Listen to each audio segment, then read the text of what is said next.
Kami lanjutkan Kompas Petang, Saudara, sebanyak 22 negara, sebagian besar anggota Pakta Pertahanan Atlantik Utara atau NATO, telah bergabung dalam koordinasi intensif untuk merancang langkah keamanan di Selat Hormuz. Langkah ini diambil menyusul ketegangan global akibat blokade pelayaran di jalur vital pasokan energi.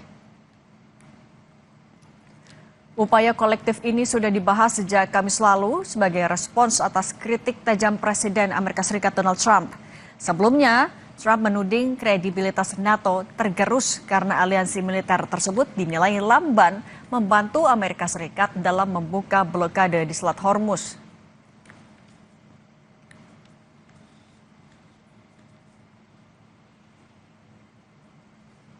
The good news here is that since Thursday, a group of 22 countries, most of them from NATO, but also Japan, Korea, Australia, New Zealand, the UAE and Bahrain, most of the other countries from NATO, coming together to implement his vision of making sure that the Strait of Hormuz is free, is opening up as soon as that is possible. Ketegangan di Timur Tengah kian memanas setelah Presiden Amerika Serikat Donald Trump melontarkan ultimatum keras kepada Iran terkait penutupan Selat Hormuz, jalur vital energi dunia. Trump menuntut Iran untuk membuka kembali Selat Hormuz dalam waktu 48 jam atau menghadapi ancaman serangan terhadap fasilitas pembangkit listriknya. Jika Iran tidak sepenuhnya membuka tanpa ancaman Selat Hormuz dalam waktu 48 jam sejak saat ini, Amerika Serikat akan menyerang dan menghancurkan berbagai pembangkit listrik mereka, mulai dari yang paling terbesar terlebih dahulu, tulis Trump di akun Truth Social miliknya. Iran tidak kalah gertak. Negara itu balik mengancam jika fasilitas energinya diserang, Teheran akan menutup Selat Hormuz secara total. تهدید کرده است که اگر ایران تنگه هرمز را باز نکند، نیروگاه‌های ایران را هدف قرار خواهد داد. بارها گفته ایم که تنگه هرمز فقط روی دشمن و ترددهای با ضرر بسته است و هنوز به طور کامل بسته نشده است و تحت کنترل هوشمند ماست. Jalur strategis ini sudah terganggu sejak Amerika Serikat dan Israel melancarkan serangan ke Iran pada 28 Februari lalu. Selat Hormuz menjadi jalur sempit yang mengalirkan sekitar 1/5 pasokan minyak dan gas dunia. Garda Revolusi Iran menyatakan siap untuk menutup total Selat Hormuz sepenuhnya jika AS terus memberikan ancaman terhadap fasilitas energi mereka. Jawaban ini merupakan respons Iran usai Trump memberikan ultimatum akan menghancurkan pembangkit listrik Iran jika Selat Hormuz tidak dibuka dalam 48 jam. Kita bahas bersama Stanislaus Rianta, pengamat intelijen dan keamanan UI, serta pengamat Timur Tengah Zulfan Lindan. Selamat petang semuanya. Selamat petang. Pak Stanislaus, kita kan menghitung mundur tenggat waktu 48 jam dari Trump, tapi respons dari Iran justru mengancam balik. Kalau dalam waktu 6-7 jam ke depan ini posisinya tetap seperti ini, apakah artinya Amerika Serikat akan mengeskalasi ancamannya menjadi sebuah serangan militer? Ya, ini Trump kan mengancam sebuah entitas yang dia tidak mudah diancam itu. Iran itu sudah 40-an tahun itu ditekan, kemudian punya musuh, tapi mampu berdiri sendiri itu. Jadi kalau Trump sekarang mengancam, saya kira itu bukan hal yang luar biasa bagi Iran, sudah biasa seperti itu. Yang jadi masalah adalah ketika nanti Amerika mungkin melakukan ancaman, kemudian Trump menutup ini siap nggak dunia menghadapi ini? Karena model yang dijalankan oleh Iran itu bukan perang konvensional antar senjata dengan senjata, tidak. Ini menggunakan perang asimetris, jadi menggunakan unsur-unsur lain yang dampaknya lebih besar daripada senjata, termasuk menggunakan kekuatan Selat Hormuz ini untuk mengacaukan ekonomi dunia. Dan ini kan sebenarnya bentuk semacam push prop, istilah dalam intelijen, yang perang urat saraf dan propaganda itu. Jadi menebarkan ketakutan juga itu. Saya melihat ketika nanti 6-7 jam kemudian Iran tetap melakukan itu, Amerika saya yakini tidak akan langsung melakukan serangan seperti yang diancam, tapi mungkin sedikit demi sedikit ya, untuk menguji apakah Iran serius atau tidak. Tapi melihat track record selama ini, Iran adalah suatu entitas yang berani dan nekat, dan dia tidak hanya modal punya senjata, tapi dia punya ideologi. Sementara Amerika adalah entitas yang persenjataan militernya sangat kuat, kemudian dia juga punya dukungan dari beberapa negara. Saya kira ini kalau head to head ya sebenarnya mempunyai kelebihan masing-masing dan cukup berbahaya sebenarnya bagi kondisi dunia saat ini. Dan artinya sebenarnya gertakan dari AS ini sudah dipahami betul oleh Iran aslinya dalam kondisi ini? Iran sudah biasa digertak Iran, jadi mereka akan siap menghadapi dan ingat bahwa Iran itu pendukungnya banyak, masyarakatnya banyak mendukung dan ini secara ideologis mereka punya kekuatan itu sudah berapa kali diserang dan tetap seperti itu gitu. Jadi ini harus diperhitungkan juga oleh AS. Walaupun mungkin ada juga entitas-entitas di Iran yang mungkin tidak setuju dengan perang, tapi Iran adalah negara yang dibangun strukturnya dengan struktur ideologi. Saya kira ini cukup kuat gitu. Jadi jangan dianggap sepele itu. Walaupun kita tahu senjata Amerika juga cukup kuat kan, tapi ini yang repot bukan hanya Iran dan Amerika, tapi yang repot adalah banyak negara termasuk kita saat ini. Kalau Pak Zulfan sebenarnya kan selain mengancam akan menutup total Selat Hormuz, tapi juga Iran mengancam akan melakukan penyerangan terhadap infrastruktur energi dan teknologi informasi AS di kawasan. Ketika ini kan jadi semakin rumit, tapi Anda melihat seberapa serius rezim di bawah Mujtaba akan melakukan hal ini? Ya, saya punya pengalaman 10 hari di Iran dalam peperangan itu. Saya kan berdialog dengan banyak pihak, apakah tokoh masyarakat, ulama, kemudian intelektual. Mereka itu kan semuanya sudah siap, persis seperti kata Mas Stanislaw tadi, bahwa saya tambahkan sedikit, bukan hanya ideologi, tetapi secara teologis mereka cukup yakin. Mereka bukan percaya mereka menang, ini kan. Kalau orang hanya percaya menang, itu kan masih ragu-ragu. Ini yakin menang. Itu masalahnya. Kenapa? Tadi sudah disampaikan, dukungan rakyat, semangat, kemudian 40 tahun mereka sudah diberikan sanksi, sudah dipojokkan. Jadi mereka 40 tahun mempersiapkan diri perang ini. Bukan 1 tahun, 2 tahun. Jadi kalau mereka punya drone, punya misil, punya macam-macam, itu 40 tahun persiapannya. Jadi ancaman Trump menurut saya dianggap enteng aja sama mereka. Dan bahkan kalau Trump ini berani masuk, inilah kehancuran Amerika. Dia harus tahu, nggak main-main ini. Karena seluruh kekuatan Iran, dia tahu betul. Senjata Selat Hormuz ini bukan hanya bicara perang, senjata, tapi ini mengganggu ekonomi global. Oke, tapi Pak Zulfan ketika NATO sudah akhirnya mau ikut turun, ketika disindir oleh Trump, akhirnya NATO juga mulai mau mengambil langkah, apakah Iran juga mulai menanggapi ini secara serius? Saya kira semua negara ikut pun Iran akan serius. Mereka yakin betul itu. Selama rudal mereka sampai menjangkau, itu nggak ada masalah. Dan negara-negara lain secara psikologis, seperti dikatakan Mas Stanis tadi, mereka berhitung. Iran ini nggak berhitung, mereka biasa sulit hidupnya, rakyatnya biasa menderita. Tapi negara-negara yang maju sekarang enak hidupnya, 1 gedung, 2 gedung, 3 apartemen kena rudal, mereka sudah mulai gelisah. Pemerintahnya juga akan mereka tekan. Oleh karena itu. Berarti kalau kita melihat secara teknis dan kekuatan militer, Pak Stanislaus, berarti Iran memang betul-betul mampu untuk memblokade total Selat Hormuz? Kalau kita lihat hitung-hitungannya lewat global air power, Amerika kan di nomor 1, kemudian Israel nomor 15, Iran nomor 16. Tapi hitung-hitungan perang itu bukan hitung-hitungan senjata saja gitu loh. Ini kan ada orang yang Iran, ini mungkin Amerika 1 orang nekat membuat perang, tapi Iran itu seluruh orang nekat. Seluruh warga-negaranya nekat. Kalau di Amerika hanya presiden yang nekat loh. Jadi harus hati-hati lagi.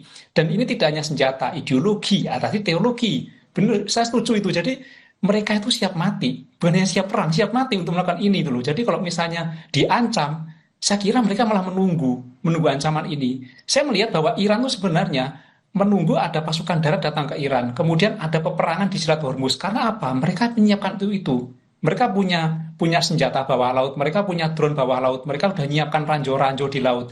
Ini negara-negara lain yang ikut masuk ke sana, pasti akan berpikir juga.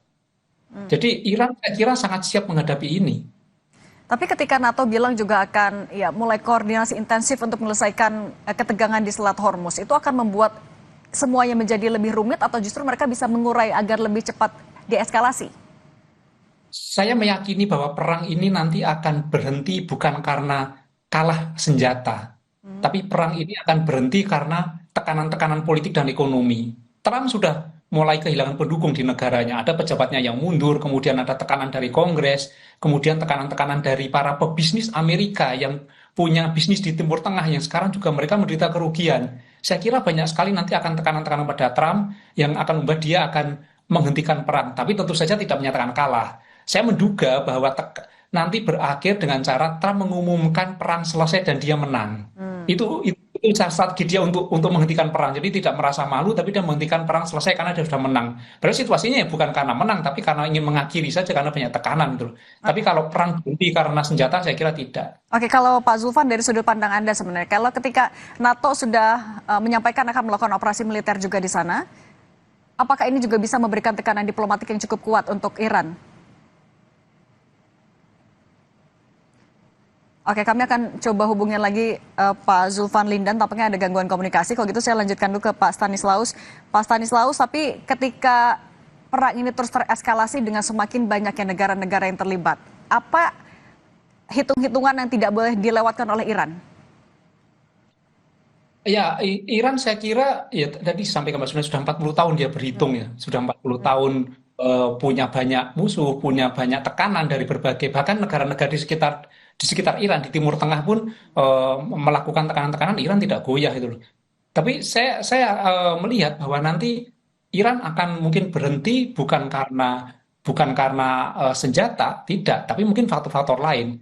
Saya berharap bahwa segera dilakukan mediasi, dilakukan perundingan supaya ini berhenti gitu. Tidak dengan terus meneruskan adu kekuatan senjata, siapa yang bisa menghancurkan, siapa yang bisa menekan, tidak seperti itu gitu. Seharusnya NATO di situ. Jadi bukan malah membela satu pihak, tetapi meredakan ini supaya cepat selesai itu. Kita di sini berdialog bukan untuk membela Iran atau Amerika atau Israel atau NATO, tidak itu. Kita membela perdamaian dunia dan segera menghentikan perang. Saya kira di situ kita. Oke, dengan kuatnya solidaritas warga Iran sendiri, apakah artinya menegaskan Iran akan melakukan blokade total Selat Hormuz? Tapi jangan dijawab dulu, Pak Stanislaus. Kita akan lanjutkan lagi usai jeda bersama Pak Zulfan Lindan juga. Tetap bersama kami di Kompas Petang.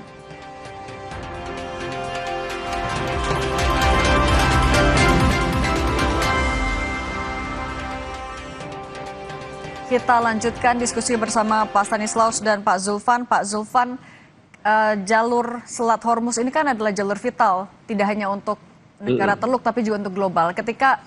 Kalau misalnya langkah penutupan total ini betul diambil Iran, apakah negara-negara Teluk, negara kawasan akan turun tangan juga?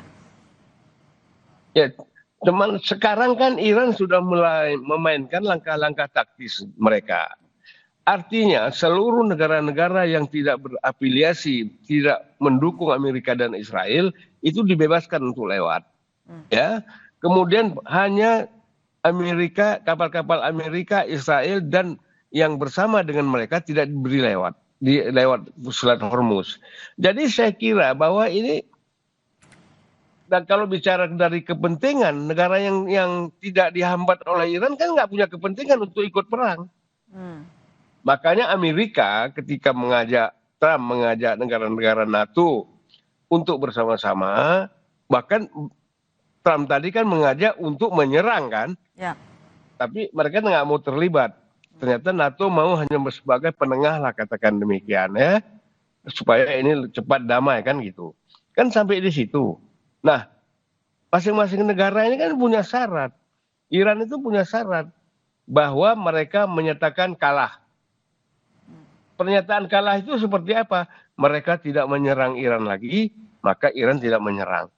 Kan ini sekarang macam-macam secara psikologis persoalan perang ini. Jadi saya kira tidak mudah. Dan tadi memang masyarakat Iran ini masyarakat yang luar biasa.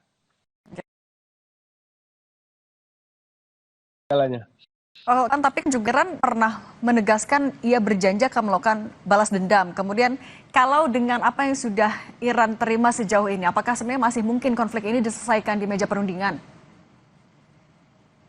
Ya saya kira itu kan diplomasi jalan terus. Masalahnya kan meja perundingan kan sedang berjalan tapi Trump menyerang mereka. Mereka hampir tidak percaya itu dengan perundingan-perundingan ini. Ya. Kan perundingan nuklir sedang berjalan, tinggal 2 hari lagi selesai. Tapi Trump langsung menyerang Ali Khamenei sehingga terbunuh. Jadi menurut saya sulit bagi Iran ini untuk mempercayai Amerika dan Israel. Jadi oleh sebab itu perundingan ini untuk apa nih kalau berbohong? Oke, Oleh sebab itu mereka, oke. Kalau gitu, ya. kalau menurut Anda, tapi Pak Stanislaus, apakah betul artinya meja perundingan atau jalur diplomasi sudah benar-benar tertutup antara Iran dan Amerika Serikat? Oh, saya kira tidak. Perundingan tetap dilakukan. Komunikasi antar dua negara melalui jalur tidak resmi dilakukan. Mereka pasti punya masing-masing punya orang ya di balik layar. Mereka punya misalnya seperti orang-orang intelijen yang saling menggalang dari atau berhubungan dengan pihak lawan itu pasti terjadi.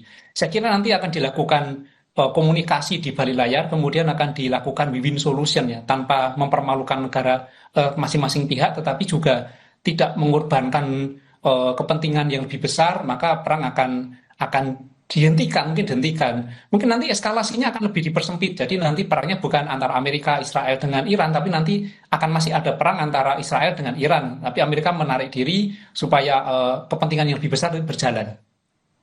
Berapa lama waktu yang dibutuhkan kira-kira untuk betul-betul AS menarik diri dari perang ini? Ya, perang itu kan memakan biaya sangat besar ya. Saya kira tidak ada negara yang senang berperang, apalagi dengan biaya yang besar itu.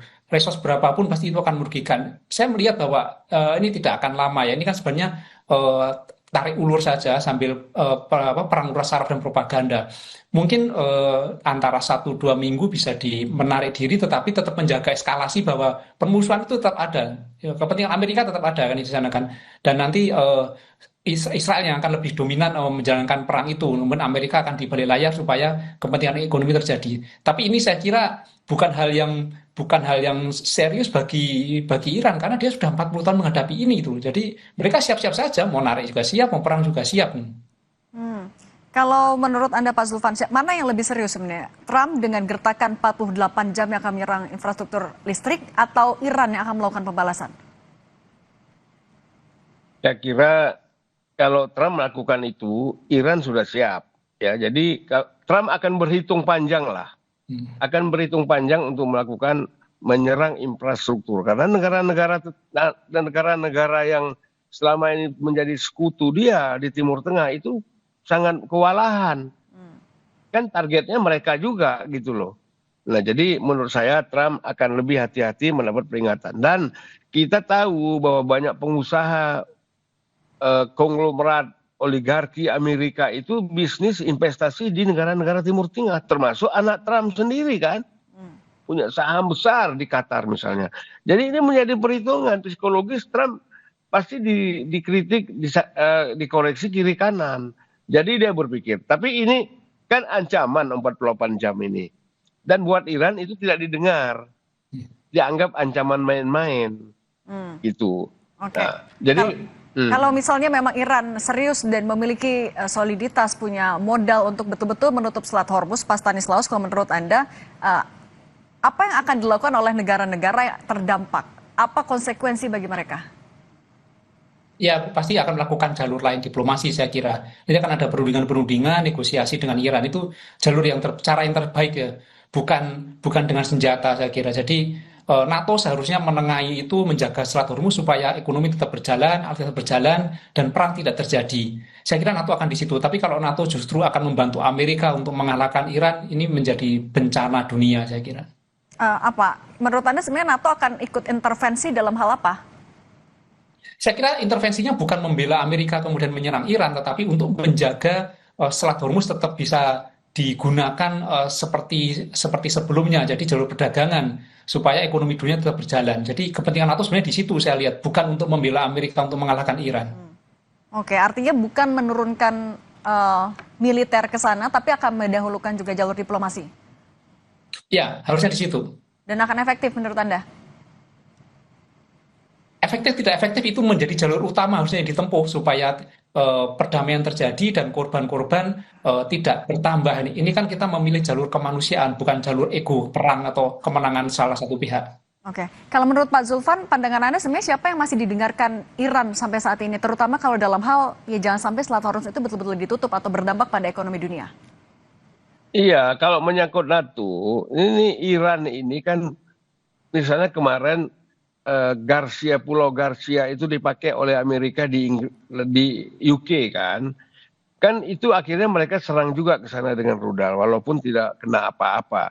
Jadi dia mengatakan bahwa masih belum tulus NATO ini ingin menyelesaikan untuk perundingan, untuk perdamaian. Jadi mereka masih menguji sampai sejauh mana NATO ini betul-betul tidak berpihak kepada Amerika. Jadi Dan itu menurut yang Anda menjadi posisi NATO? ya posisi NATO sekarang ini antara maju mundur. Dia kan sasaran paling dekat. Kalau terjadi apa-apa kan negaranya bisa dijangkau oleh rudal Iran. Dan Iran itu tidak peduli. Negara manapun ikut dia akan hantam. Dan itu tadi secara psikologis negara-negara maju ini di NATO nggak siap. Mereka kan selama ini melawan negara-negara yang tidak mampu menjangkau negara mereka. Ini Iran mampu menjangkau, maka mereka berhitungnya di situ. Jadi dia bilang ini kayak anak kecil misalnya, enak aja Amerika ngajak kita, dia kan negaranya jauh, kita dekat. Nah Amerika 9.000 kilo, kita 4.000 kilo aja bisa dijangkau sama rudal Iran dan bisa hancur. Nah ini nggak siap NATO. Oke, kalau tadi menyinggung sedikit soal Pak Zulfan bilang soal rudal Iran itu bisa menjangkau negara-negara NATO. Tapi sebenarnya kalau Pak Stanislaus, rudal Iran itu jangkauannya seperti apa, sedahsyat apa sampai ya bisa membuat mungkin negara-negara kawasan juga cukup khawatir?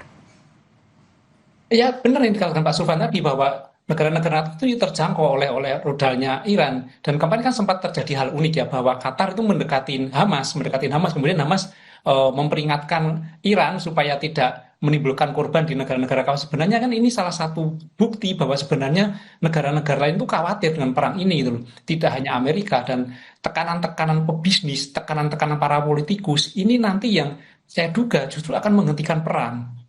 Bukan dengan senjata itu loh. Nah inilah yang harusnya diintensifkan supaya terus terjadi ini kepada Trump supaya perang berakhir. Kalau soal senjata, ya kalau peringkatnya kan Amerika nomor 1, kemudian Israel 15, Iran nomor 16 ya. Tapi ingat, senjata Iran itu tidak terbuka semuanya gitu loh. Ada yang disimpan, ada yang tidak tercatat. Nah inilah yang berbahaya, yang ditunggu, yang bisa membuat negara-negara itu hancur, negara-negara di sekitar Iran yang terkena dampak dari perang Iran ini. Oke, dan dorongan agar semuanya kembali ke meja perundingan itu jadi ya tentu jadi harapan semuanya ya agar Selat Hormuz tidak betul-betul ditutup, dampak ekonomi global bisa ditekan. Pak Stanislaus Rianta, pengamat intelijen dan keamanan UI, Pak Zulfan Lindan, pengamat Timur Tengah, terima kasih sudah berbagi bersama kami. Sehat selalu semuanya. Terima kasih. Kami akan kembali dengan informasi pebalap Veda Ega Pratama berhasil mencatatkan sejarah menjadi orang Indonesia pertama yang naik podium di Moto3 Brasil 2026. Sang ayah mengaku sempat memberikan wejangan kepada putranya sebelum balapan.